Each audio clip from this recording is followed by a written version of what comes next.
दादा भाई नौरोजी 4 सितंबर 1825 से 30 जून 1917 ब्रिटिशकालीन भारत के एक पारसी बुद्धिजीवी, शिक्षाशास्त्री, कपास के व्यापारी तथा आरंभिक राजनैतिक एवं सामाजिक नेता थे।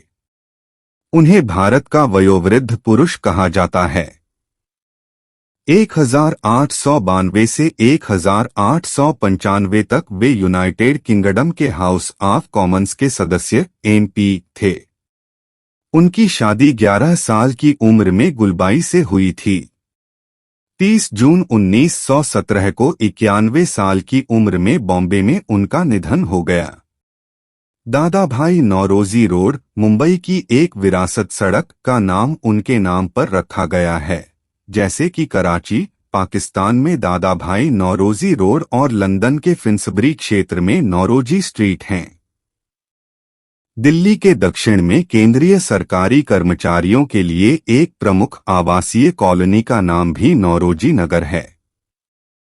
उनकी पोतियां पेरिन और खुर्शीदबेन भी स्वतंत्रता आंदोलन में शामिल थीं। 1930 में खुर्शीदबेन को अन्य क्रांतिकारियों के साथ अहमदाबाद के एक सरकारी कॉलेज में भारतीय ध्वज फहराने के प्रयास के लिए गिरफ्तार किया गया था और आयोगों के समक्ष ही नहीं वरन ब्रिटिश पार्लियामेंट के सामने भी भारत के प्रति की गई बुराइयों को दूर करने के लिए वकालत की और उच्चाधिकारियों को बराबर चेतावनी देते रहे कि यदि इसी प्रकार भारत की नैतिक और भौतिक रूप से अवनति होती रही तो भारतीयों को ब्रिटिश वस्तुओं का ही नहीं वरन ब्रिटिश शासन का भी बहिष्कार करने के लिए बाध्य होना पड़ेगा, किंतु इसका कोई प्रभाव नहीं पड़ा। अंत में उन्होंने भारतीयों की राजनीतिक दास्ता और दयनीय स्थिति की ओर विश्व लोकमत का ध्यान आकृष्ट करने के लिए महान प्रयास करने का निश्चय किया, जिसका परिणाम हुआ उनकी वृत्ताकार पुस्तक poverty and un-British rule in India.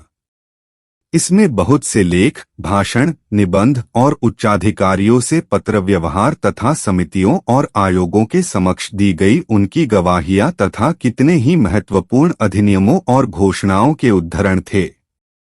House of Commons की सदस्यता प्राप्त करने में उनकी अद्भुत सफलता लक्ष्य पूर्ति के लिए एक साधन मात्र थी। उनका यह लक्ष्य या ध्येय था भारत का कल्याण और उन्नति, जो संसद की सदस्यता के लिए संघर्ष करते समय भी उनके मस्तिष्क पर छाया रहता था। वे बराबर नेशनल कांग्रेस के लिए प्रचार करते रहे और भारत में अपने मित्रों को लिखे विविध पत्रों में पारसियों की राष्ट्रीय संग्राम से दूर रहने की प्रवृत्ति की निंदा करते रहे। कोई भी सप्ताह ऐसा नहीं बीतता था जिसमें उनके पास भारत से पत्र और कांग्रेस के संबंध में पत्र पत्रिकाओं की कतरने न आती रही हों तथा उनके पत्र भारतीय मित्रों के पास न पहुंचते रहे हों। किसी ने कभी यह अपेक्षा नहीं की थी कि दादा भाई हाउस ऑफ कॉमन्स में इतनी बड़ी हलचल पैदा कर देंगे, किंतु उस सदन में उनकी गतिविधि और सक्रियता से ऐसा प्रतीत होता था मानो वे वहां की कार्यप्रणाली आदि से बहुत पहले से ही परिचित रहे हों। भारत की दरिद्रता, मुद्रा और विनिमय, अफीम या शराब के सेवन के प्रोत्साहन से उत्पन्न होने वाले कुपरिणामों के विषय में उनके भाषण बड़े आदर और ध्यान से सुने जाते थे। अपने लंबे जीवन में दादा भाई ने देश की सेवा के लिए जो बहुत से कार्य किए, उन सबका वर्णन करना स्थानाभाव के कारण यहाँ संभव नहीं है, किंतु स्वशासन के लिए अखिल भारतीय कांग्रेस के कलकत्ता अधिवेशन 1906 में उनके द्वारा की गई मांग की चर्चा करना आवश्यक है। उन्होंने अपने भाषण में स्वराज्य को मुख्य स्थान दिया। अपने भाषण के दौरान में उन्होंने कहा, हम कोई कृपा की याचना नहीं कर रहे हैं, हमें तो केवल न्याय चाहिए।